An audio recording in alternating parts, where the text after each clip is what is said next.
Halo brosis, balik lagi di channel Pang Design It. Nah kali ini gue mau sharing tentang gimana caranya kita bisa menyeting respon validation di Google Form. Bagi yang udah terbiasa bikin survei, pasti udah gak asing lagi ya sama fitur yang satu ini. Nah untuk kali ini kita akan bahas lebih detail mengenai gimana caranya, konsepnya, dan lain sebagainya tentang respon validation. Nah gak usah lama-lama lagi, langsung kita bahas. Kuy. Nah, ini adalah salah satu survei dari Google Form yang udah gue bikin. Ini sebagai contoh doang sih. Nah, di sini gue bikin survei minat jurusan kuliah dari SMA Semar Mesem. Nah, di sini gue bikin ada dua jurusan ya. Gue bikin ini contoh sih, contoh doang ya. Ada IPA, ada IPS. Nah, di sini nanti kita setting gimana kalau si siswa milih IPA dan si siswa milih IPS. Gimana hasilnya? Nah, kita bikin ya. Jadi brosis bikin dulu ya, kalau mau bikin respon validation tuh bikin dulu pertanyaan-pertanyaan yang kemungkinan akan muncul ke depannya. Kayak di sini contohnya gue bikin tentang survei minat jurusan kuliah. Jadi gue udah petakan ada jurusan kuliahnya. Kemudian kalau survei IPS itu apa-apa saja.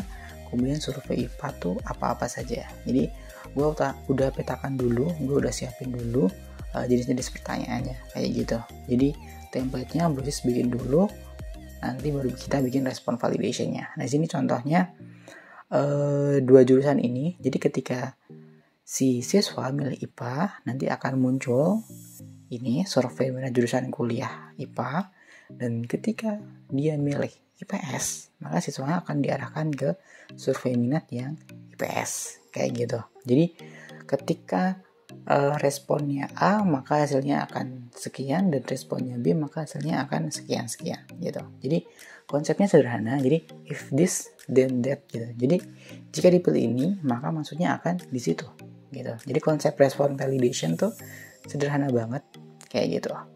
Nah jadi sebelumnya untuk pertanyaan yang pertama dan utama, brosis gua saranin untuk selalu nyalain si required atau mandatorinya. Kenapa? Karena tanpa dinyalakan si respon validation ini nggak akan bekerja maksimal, karena dia nggak bisa mendeteksi mana nih bagian yang gue mau tunjukin ke si respondennya. Nah di sini contohnya di pertanyaan utama itu jurusan kelasnya ada IPA dan IPS. Nah respon validation ini dari mana sih, atau di mana sih lokasinya? Dari tadi kita bahas lokasinya ada di titik 3 nih. Kalau diklik dia akan muncul go to section based on answer dan shuffle option order. Nah, respon validation-nya di mana? Nih, yang go section based on answer. Ini sama dengan respon validation. Nah, gimana cara bikinnya? Tinggal klik. Nah, kemudian akan muncul nih. Yang tadi awalnya di sini kosong, di sebelah kanannya IPA IPS ini kosong, ada muncul pilihan continue to next section, kemudian go to section 1, 2, 3, dan juga submit form. Apa maksudnya? Jadi gini, secara konsep ya, gampang-gampangan, kalau dia milih IPA, kita maunya dia lari kemana nih? Nah, karena di IPA gue udah siapin khusus IPA, jadi dia pilih, dia harusnya ke section 3. Karena ketika dia milih IPA, maka dia akan muncul di survei minat jurusan yang IPA. Kalau IPS, harusnya benar IPS. Jadi dia akan menuju ke section IPS gitu. Jadi ketika IPA maka dia masuk di IPA, ketika IPS maka masuk di IPS kayak gitu. Nah kemudian di sini ya, jadi setelah brosis pilihkan section tujuan dari respon yang diberikan dari responden, brosis harus pilih nih after section 1 dia masuk kemana. Nah ada pilihan juga di sini, mau langsung ke 1, ke 2, ke 3, atau submit form kayak gitu. Dari pilihan-pilihan ini, pilihan yang paling masuk akal adalah continue to next section. Kenapa? Karena di jawaban kita udah setting nih respon validation-nya. Kita sudah setting nih section tujuan berdasarkan jawaban gitu. Jadi nggak perlu lagi brosis setting di sini menuju ke section mana. Tapi kalau memang dibutuhin nggak apa-apa sih. Tapi dalam konteks yang survei ini, gue perlunya ke next section. Kenapa? Karena ketika kuncinya annexation, maka selanjutnya si response validation akan membaca dari tujuan yang sudah kita berikan dari masing-masing jawaban. Kayak gitu. Jadi jangan lupa nyalain, aktifin response validation-nya, kemudian set after section-nya. Kayak gitu. Nah, bagaimana dengan jawabannya? Sama sih jawabannya. Jadi di sini misalnya ada judul sih. Nah, judulnya disesuaikan sama keinginan, deskripsinya juga. Kemudian pilihannya, kalau gue pakai drop down ya kalau di sini agar lebih memudahkan dalam nanti uji coba.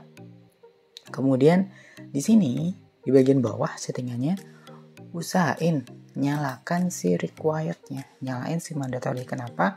Karena agar jawaban dari si siswa responnya kita terima sesuai dengan kebutuhan. Karena kalau nggak dinyalain, dia nggak ngisi, bisa masuk tuh, bisa submit.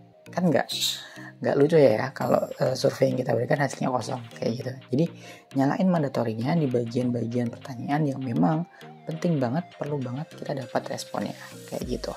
Kemudian apakah kita perlu setting go to section based on answer-nya atau response validation-nya? Nggak perlu. Kenapa? Karena di sini gue mau jadiin dia sebagai backend, maksudnya sebagai tujuan terakhir atau pilihan terakhir. Jadi selanjutnya di after section-nya, karena gue mau menjadikan dia sebagai langkah terakhir, maka gue pilihnya submit form kayak gitu ya.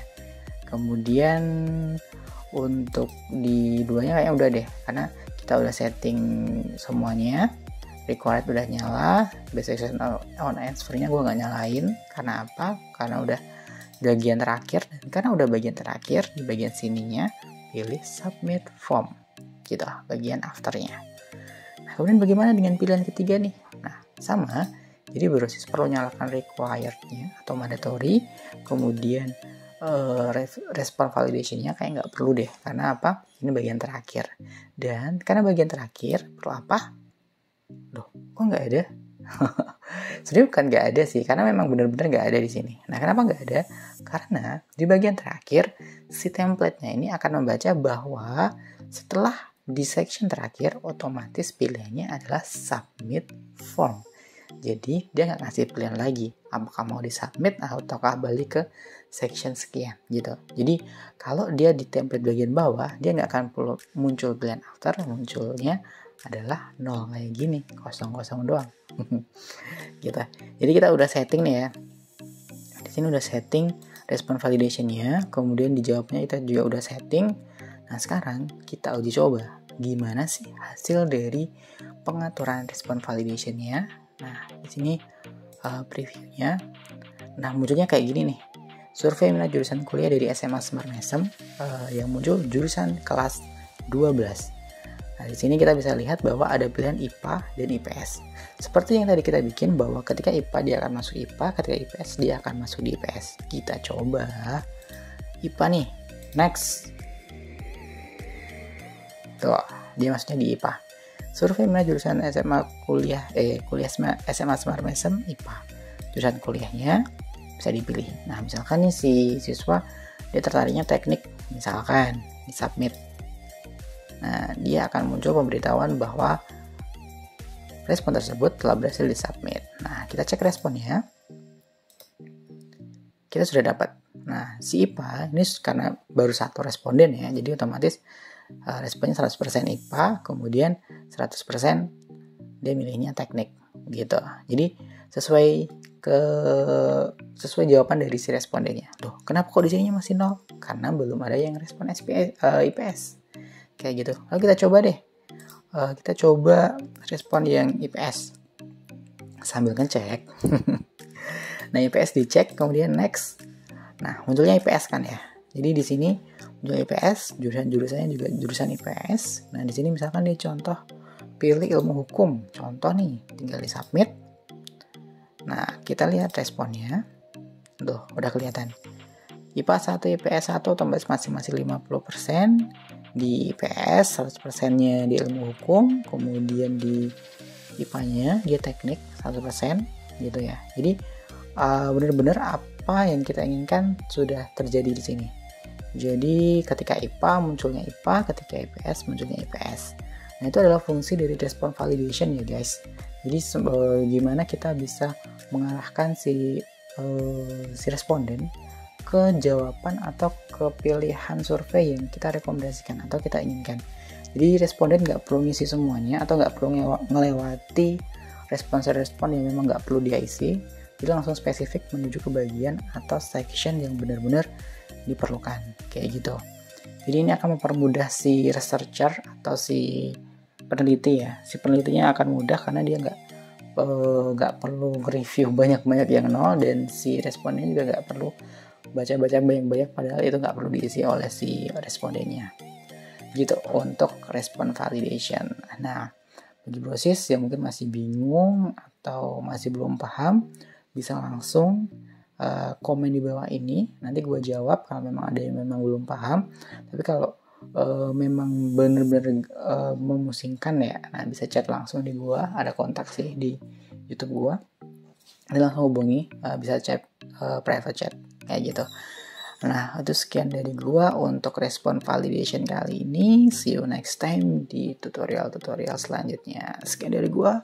Salam Design It. Thank you banyak brosis udah nonton video tadi. Agar nggak ketinggalan video-video yang lain, bantu subscribe, like, comment, and share. Nah, kalau butuh tutorial sesuai request, bisa langsung komen di bawah. Salam Design It.